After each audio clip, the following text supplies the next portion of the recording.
What's going on, guys? I'm Graham Jason Matthews, and welcome back to another Dark Side of the Ring review here on the channel. Today, we're talking Season 6, Episode 3, Big Van Vader. I actually like this episode more than the other two that we've gotten so far up to this point. The Ludwig Borga one was fascinating. What a piece of shit that guy was. Very interesting episode. The Mick Foley one, didn't really learn anything like we talked about in that review 2 weeks ago, but I still enjoyed it for what it was. This might have been my favorite up to this point, because obviously I'm familiar enough with Vader, but honestly not familiar with a lot of the stuff they talked about on this episode, which might be public knowledge or common knowledge for a lot of the people watching this show, for like the diehards, the hardcores. And I consider myself a hardcore fan, of course, but there's a lot of stuff in which they brought up that I was just not aware of, and they kind of added more insight into certain things in his life. So really good episode here, aired this past Tuesday on Vice, so let's get into it now. Mick Foley, who was obviously the subject of that first episode 2 episodes ago, he was interviewed for this thing, and he calls Big Van Vader, and he had a lot of matches with him in WCW, so we'll get to that later on. But he calls Vader one of the greatest, if not the greatest monster of his era. And Jim Cornette, I think, went on to say that he was one of the greatest big men of all time. They get onto that. They talk about that a little bit more later on in the episode. But kind of going back a bit to his childhood and where he kind of came up and whatnot, his family's interviewed for this thing. His ex-wife and his son, who I recognized. I'm like, why does the guy look familiar? And then I thought to myself, that's the son that actually, I'm pretty sure, accepted his induction on Vader's behalf when he was inducted into the WWE Hall of Fame in 2022. So I thought, okay, that makes a lot of sense. But anyway, they mentioned how he had to take care of his own family. Like, as a kid growing up in Los Angeles, he had to fight for his life pretty much every single day. He was a big fighter as a kid. He even recalls, because we hear from Vader, he's obviously since passed on, but they include, audio clips of him in interviews from like the late 90s, mid 2000s, early 2010s, even just a couple of years ago, because he passed away in 2018. They have audio clips, I think, from him from like even 2017, if I'm not mistaken. But he recalls having his house broken into. He was home with his sister, and then these people were breaking into the house while they were there, and they may have been home by themselves. They ran to their grandfather, who was like in town, down the road, whatever. And they actually ended up getting him a gun, saying, if anyone breaks into the house again, shoot him. And I'm thinking, Jesus Christ. So they talked a lot about that incident specifically because it kind of turned him tough, became him tougher, and that was kind of like the genesis, the catalyst for how he was in the ring as well, for better or for worse. He played football in high school. He was actually drafted, I believe, 3rd round of the Rams in the NFL, which was pretty cool. But his NFL career ended early due to injury. So when he first broke into wrestling, he met Bruiser Brody. That was, I think, the first person who he had came in contact with upon entering the business. Another person who had a Dark Side of the Ring episode focused on them back in Season 1, I believe, which was a great episode. And they mentioned how as soon as he got into the business, he stood out for being very agile and very nimble in the ring. Jim Cornette mentions a lot about that, and obviously he managed Vader in the 90s in WWF, but he also was very familiar with his pre-WWF work as well, of course, being the historian that Jim Cornette is. Stan Hansen, who was actually interviewed for the episode, great to see him. They had a lot of notable matches in Japan and elsewhere before Vader got to WCW or WWE. He was interviewed for this thing, and he mentioned how Stan Hansen, the matches that they had, helped introduce Vader to a much stiffer style in the ring, and that's kind of when Vader became a lot stiffer inside the ring. But he wasn't going by Vader before that. He was going by his real name, like Babyface, Leon White, or something along those lines. It wasn't until he got to Japan that he became Big Van Vader. And he was actually the first American to win the IWGP Heavyweight Championship, which I did not know. So it was actually Antonio Inoki who was in charge, of course, of New Japan Pro Wrestling back at that point. He was the one that came up with the idea of turning Vader, or giving him this backstory that he went to Japan and defeated this samurai and took his gear. Some pretty sick backstory, like some anime-style shit. And that's where the Vader gear and the Vader name came from. And that's why he was like this kaiju, right? Isn't that like the proper word to use? That's basically what he was in the ring. And he kind of wrestled like one as well, like a King Kong-type wrestler, which I thought was really cool. So him and Hansen ended up actually headlining the Tokyo Dome at one point. And I'm thinking this, and I've heard this before because I've heard Stan Hansen do interviews. He was on JBL's WWE Network show years ago.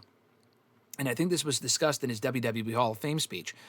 But I'm thinking, why have I heard of this match before? Like, why does this sound familiar? I knew him and Stan Hansen had a match, or had a lot of matches. But why does this match in the Tokyo Dome sound familiar? And then they talked about it. That was the match where Hansen knocked Vader's eye out, and then he put it back in his fucking head.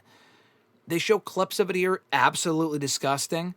Vader, like I said, put it back in his head, finished the match, just insane. So he was very well known for that match as well.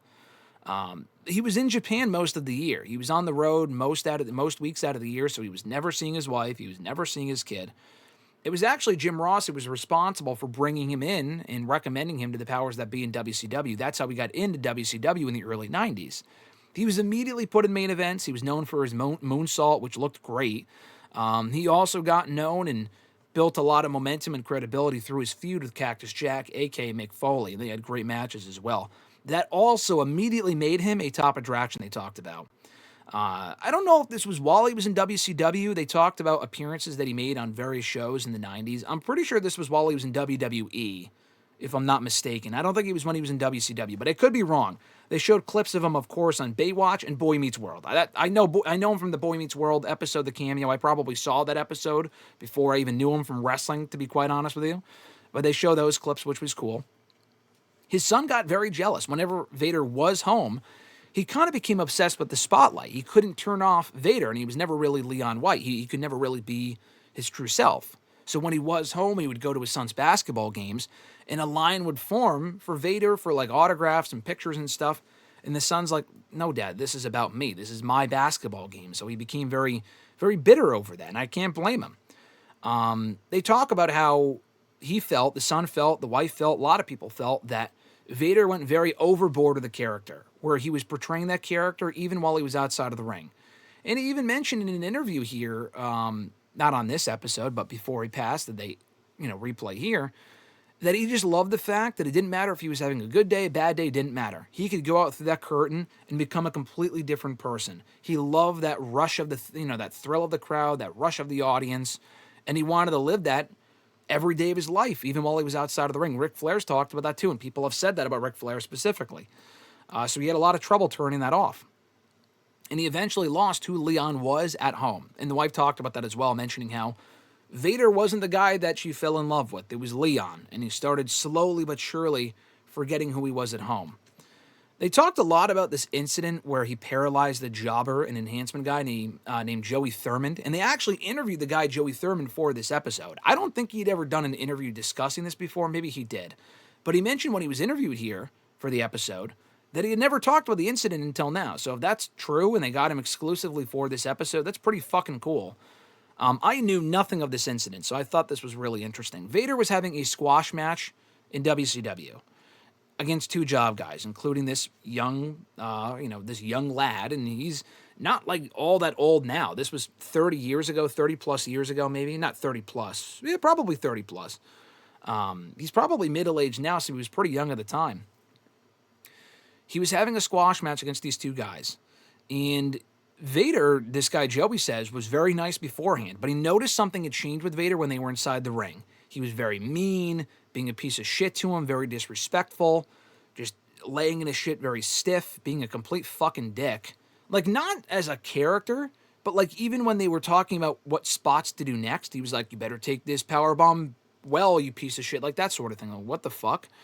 He thought something was very weird.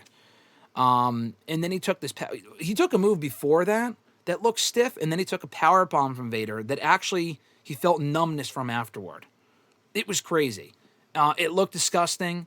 Vader pinned him without even touching him, and then it was like a flip switched, like immediately. It was like a switch flipped, or whatever the fucking expression is. Where Vader immediately took care of this guy, and he was like, "Oh, are you okay?" Like, he immediately felt bad. Like, where was that guy during the match? You know what I mean? So the guy was hospitalized. He admitted that he was almost had his spinal cord severed. Like, that's pretty fucking gross. Vader went to apologize to him in the hospital, which it's nice that he even visited him. But like, he was all apologetic, and Thurman, thankfully, rightfully, justifiably, just completely unloaded on the guy. And he was like, "Fuck you, how could you do that?" Whatever. He said Vader cried. He was like a big baby outside of the ring sometimes, but other times he was this real piece of shit. Like, he couldn't control his anger or his intensity. He just couldn't turn it off. So actions like that, among other incidents, really alienated, he said, they had mentioned about him, really alienated him from the rest of the locker room. And he specifically did not get along with Hulk Hogan. The wife had mentioned that he just did not like Hogan. Hogan did not like him. And after getting into a backstage altercation with Paul Orndorff, I think probably 94, 95, that got him fired from WCW. So that was it. JR, who was now in WWF, then recommended him to Vince. They brought him into WWF in early 96. He actually had his debut in the 1996 Royal Rumble match. And I think it was advertised in advance. So it wasn't like an AJ Styles Rumble debut where it was a surprise, but he went in there and had a great showing, though. He also got over huge, I think either on the subsequent Raw or soon after. He did this great injury angle on Gorilla Monsoon on Raw that got him really over as a monster heel. But despite that, Cornette says, who was linked with Vader in WWF, Vince McMahon did not get Vader, and Vader didn't get Vince. And it didn't help that he became very injury prone. He put on weight. He actually got sent to a weight loss clinic, which I remember them talking about this in Yokozuna's, I don't think it was an Untold, but they did a documentary on Yokozuna for the network years ago. And they mentioned this. I forgot that Vader was with them. But they were both sent to a weight loss clinic and got kicked out because they were cheating. They were sneaking in like KFC and fried chicken and all this other shit. And they ended up getting kicked out of the clinic because of that. So in addition to that, he was also set to feud with Shawn. And again, I don't know if the timeline's off on that. That may have been after the Shawn Michaels feud, but that's just in the order in which they talked about it on this episode. He was set to work with Shawn Michaels over the WWF Championship that summer, leading to a match at SummerSlam. And they did. They did have a match at SummerSlam. But Shawn Michaels did not like how rough Vader was. And he actually threatened to get him fired, saying, hey, listen, if you keep this shit up and keep being stiff with me. And he wasn't hurting Shawn, but Shawn was kind of a prima donna at that point, very well documented. He didn't like that, so he said, listen, if you keep that shit up, I'll get you fired. Didn't help that Vader's gear also smelled. That got a good laugh out of me when Cornette was like, how do you not watch your fucking gear? Like, it stinks. We have this disgust. He was talking about him like he was his father. So his gear stunk. No one wanted to work with him. They had an issue, actually, with the two of them, Michaels and Vader, during the SummerSlam match, where Vader was out of position for an elbow. So Shawn went up for the elbow and then didn't connect with it on purpose. He just landed on his feet and then kicked Vader in the head instead, just calling him a piece of shit very loudly in front of the fans at ringside. Very unprofessional, very disrespectful. But Shawn Michaels was the golden goose at that point. So regardless of what he did, he was safe. And Vader wasn't exactly in great standing with the company at that point, so it didn't really matter. So he ended up eating the brunt of it. And that was it. That was pretty much it. So Shawn, even prior to that point, I think Vader won that match by countout, did he not? Maybe Shawn won by countout. I forgot what the finish of that match was. There was some sort of match where Vader won by countout, I thought. Maybe Michaels did. I don't remember. But Michaels was, they said here, was the one who convinced Vince that Vader was not ready to become champion. So because of Shawn Michaels, and really because of Vader's own actions, it was a combination of both, to be fair. Vader was never a world champion. And not only was he never a world champion, he never worked in main events again after that. Jim Ross called him very sensitive, Vader, that is. They mentioned how, like I said, he never worked in main events again in any promotion.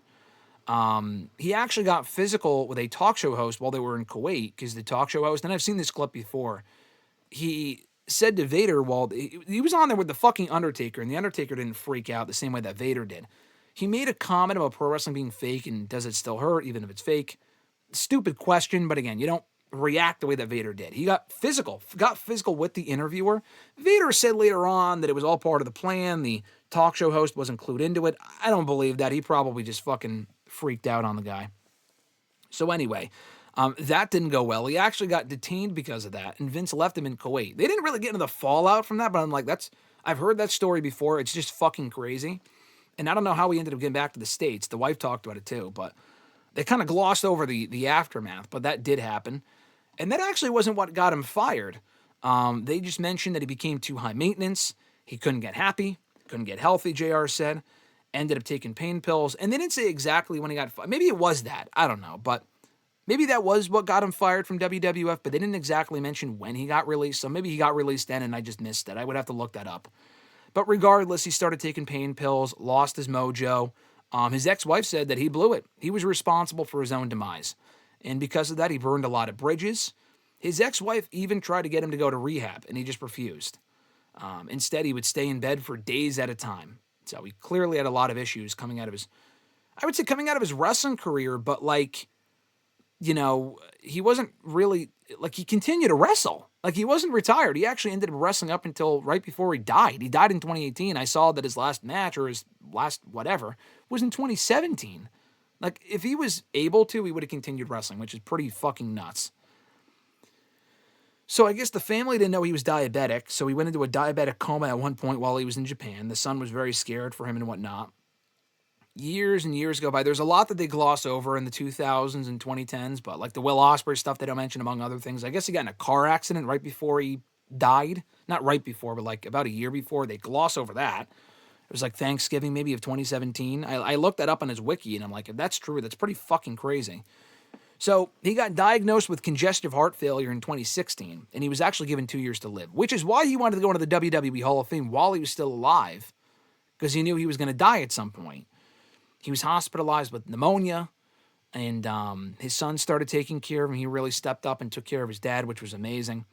The ex-wife, I guess, was the one who made the call to pull the plug. The son mentioned that, he spoke to his dad one last time, but it wasn't like he knew that he was about to pass. He just said, "Oh, I'll see you later." And then the ex-wife says, "Oh yeah, like we always had an agreement that if either of us were in this position, then the other one would pull the plug." So I don't know if the son knew he was about to die. I'm not exactly sure. That kind of confused me. But he ended up dying in June, I think June 18th, actually, 2018, dying at the age of 63. And the son mentions at the end of the episode here that he really feels that his father, Vader, set the bar. He is the bar for big men in wrestling. So a sad episode. Like, when they announced they were doing an episode on Vader, I wasn't really sure how much they'd actually be able to cover, how much they would get to, and how sad of a story Vader's life really was. But it really is depressing, like, looking back on it and the shit that they mentioned, and even shit that they did not mention. He lived a tough life, and a lot of it was his own fault. So I thought this was honestly a great episode, a lot of what they discuss is probably common knowledge, less so than the Mick Foley Hell in a Cell episode, I would say. But it's well worth checking out. I really, really like this episode. So my favorite one of the three that we've gotten so far. I'm looking forward to the Tony Atlas Too Much Too Soon episode coming up this Tuesday. My review of that should be up here on the channel. These tend to drop on Sundays, but I might have this go up, the Tony Atlas review go up earlier than that during WrestleMania week. I might try to watch it before I leave, review it before I leave, and have that go up on like Friday or Thursday over the week. I'm not sure yet. I'm also intending to watch and review the new WrestleMania 9 documentary that went up this past week, I think on Friday, actually. The WrestleMania 9 Becoming a Spectacle documentary. Don't know how long it is, but I will be watching that, reviewing it here for the channel. Also coming up this week during WrestleMania week on the channel. So that's it, guys. That's my review. Thank you so much for checking out this video. I appreciate it. Be sure to consider becoming a channel member to get this video early, ad-free. For channel members, they unlock that perk among many other perks, including getting a loyalty badge and emojis in the chat when we do live streams, members-only live streams, among many other perks. Becoming a channel member for only $5 a month. You can do so by clicking the join button, either on the video itself here on the channel, which I think it's easier to find on PC, on the YouTube app, which a lot of people usually watch this sort of stuff. It's in the description box if you want to consider becoming a channel member and unlocking the WrestleRant All Access Pass. Thank you so much for considering that. You can also check out all the other Dark Side of the Ring reviews that I've done here on the channel of every episode so far, dating back to Season 1, in the description box down below as well. And at the very least, like this video and subscribe, turn on notifications to be notified every single time a new video goes up and every single time we go live here on the channel. Have an awesome one, guys. I'm Graham Jason Matthews, and I'll catch your ass down the road.